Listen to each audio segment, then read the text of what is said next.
Every parent carries a hope so deep it rarely gets spoken out loud, that their child will grow up knowing who they are. That when life becomes difficult, and it will become difficult, their child will bend without breaking. That the voice inside their child's head will be kind, steady, and strong. Not just academically capable, not just socially polished, but genuinely, quietly resilient in the way that matters most when no one is watching. And every parent who loves their child asks the same question, eventually. What can I actually do, right now in the ordinary texture of daily life, to give my child that kind of inner strength? The answer surprises most people. Emotionally strong children are not the product of perfect households. They are not raised by parents who never make mistakes, never lose patience, never say the wrong thing. They are raised by parents who practice specific, small, daily habits that quietly shape the way their child's brain develops, the way their child understands themselves, and the way their child will eventually face the world. Psychology and neuroscience have been studying this for decades, and what they have found is both humbling and deeply encouraging. The moments that shape your child the most are not the big ones. They are the small ones, the ordinary Tuesday morning ones, the ones that happen in kitchens and car rides and bedtime routines without any sense of occasion at all. In this video, we are going to look at 7 of those habits, the ones research consistently identifies as most powerful in building emotional strength in children.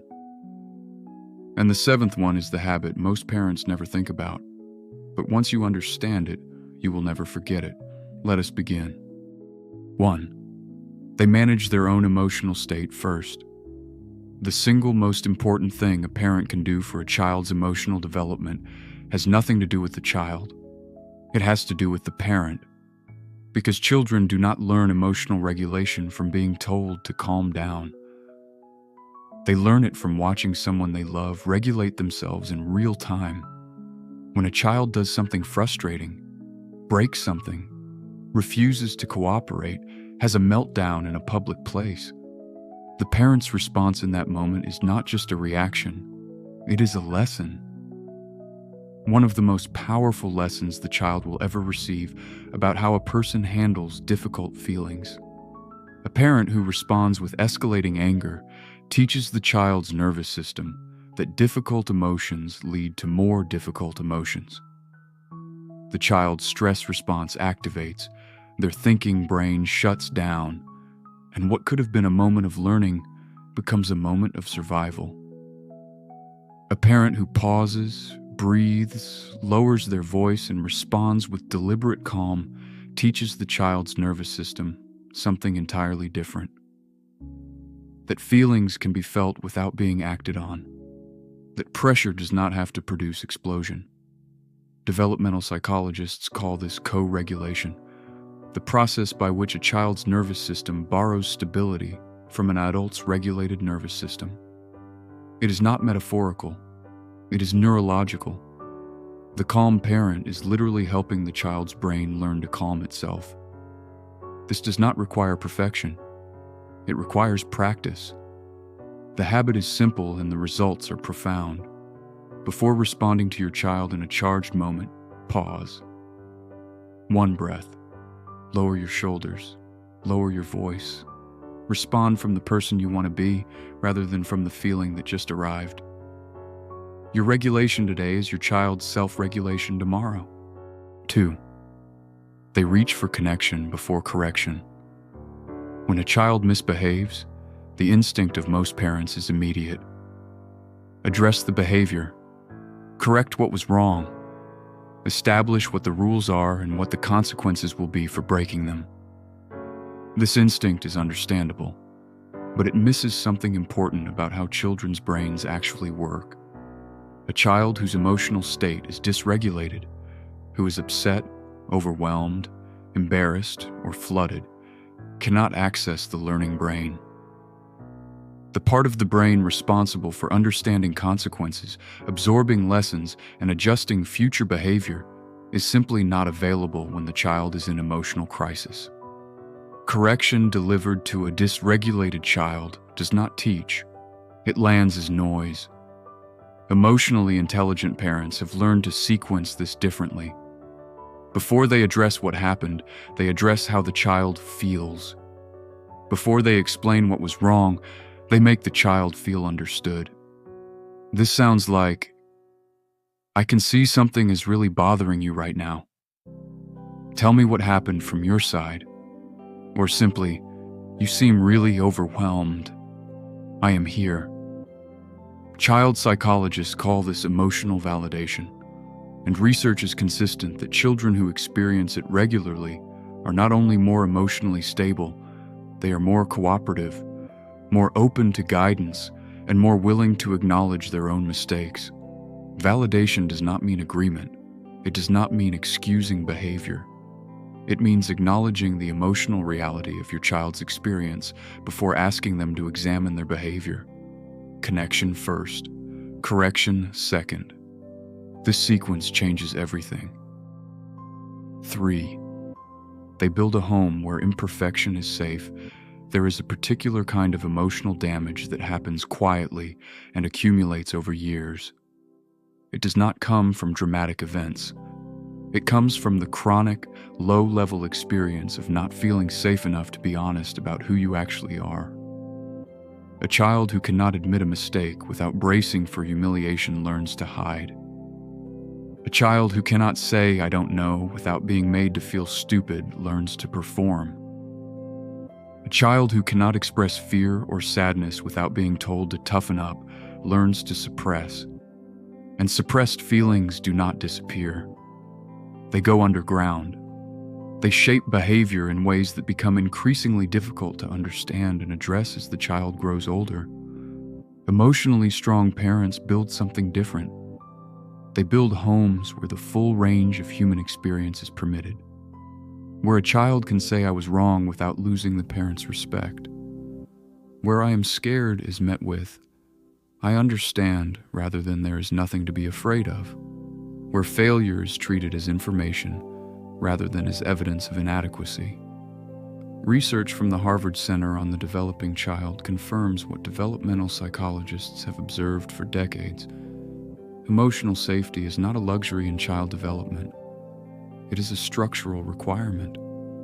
A child's brain develops differently, measurably, physically differently, in an environment of consistent emotional safety versus chronic emotional threat. The home does not need to be without boundaries or consequences. It needs to be without humiliation. That distinction is everything. 4. They demonstrate rather than declare. Children are studying their parents constantly. Long before they understand the words being used, they are reading the behavior, the tone, the body language, the gap between what is said and what is done. A parent who tells a child to be kind while speaking unkindly to a partner. A parent who teaches patience while visibly unable to tolerate delay. A parent who insists on honesty while modeling small deceptions. These contradictions are not lost on children. They are absorbed in the most fundamental, unquestioned way, as a lesson in how the world actually works, as opposed to how adults claim it should work. Developmental psychology has long recognized that the most durable learning in childhood happens not through instruction, but through observation and imitation. Children do not become what their parents tell them to be. They become what their parents demonstrate it is possible to be. Emotionally strong parents take this seriously, not in a way that creates performance anxiety or demands impossible consistency, but in a way that asks a quiet daily question. Am I being the person I hope my child becomes? When you apologize genuinely, your child learns that apology is a strength. When you express disappointment without cruelty, your child learns that negative emotions can be communicated with dignity. When you treat people who can do nothing for you with the same respect you show people who can, your child learns what character actually looks like in practice. You do not need to be perfect. You need to be honest and visible. 5. They repair and teach their child that repair is possible. Every parent loses their patience. Every parent, at some point, says something too harsh, reacts with more intensity than the moment deserved, or simply handles something badly. This is not the problem. The problem is what happens, or does not happen, afterward.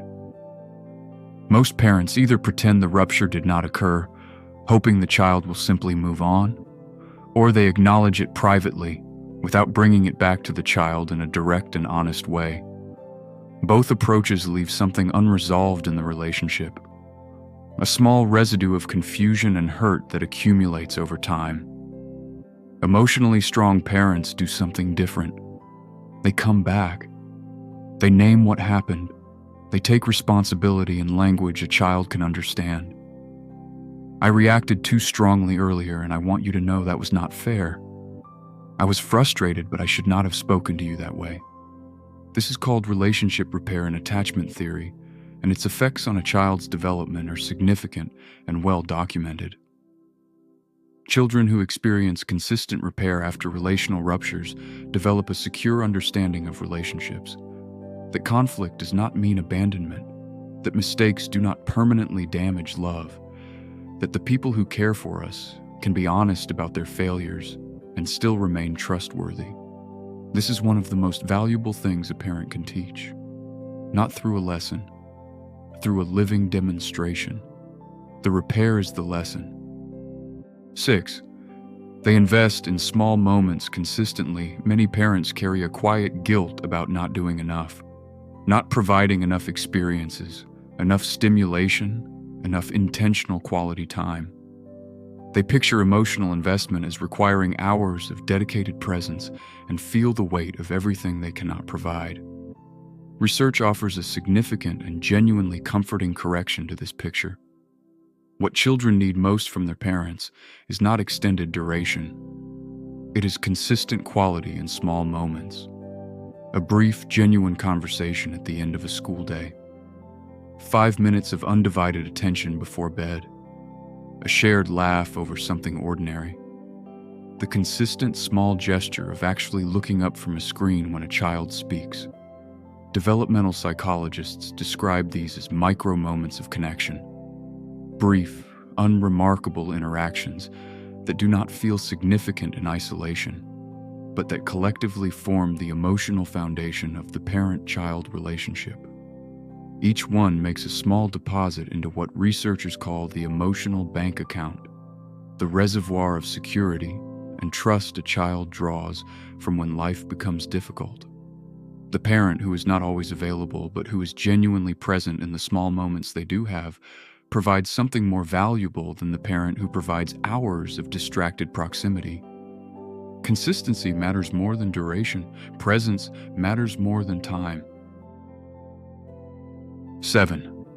They look beneath the behavior for the need. This is the habit most parents never discover, and it is the one that changes parenting most profoundly when they do. Behavior is communication. A child does not arrive in the world equipped to clearly articulate their internal experience. They do not have the vocabulary for it. They do not have the self-awareness for it. And so they communicate what they feel through what they do. The child who becomes aggressive at school is almost never simply a difficult child. They are a child communicating something they cannot yet put into words, feeling overwhelmed, unheard, afraid, or unsafe in ways they cannot explain and so express through the only language available to them. The child who lies repeatedly is almost never primarily dishonest. They are a child whose fear of the consequences of truth has exceeded their trust that honesty will be met with understanding. The child who withdraws and stops engaging is communicating something about how connected or disconnected they feel to the people around them. Emotionally strong parents learn to ask a different question when behavior becomes challenging. Instead of "what is wrong with my child?" they ask, "what is my child trying to tell me? What need is going unmet? What feeling is being expressed through this behavior that my child does not yet know how to express any other way?"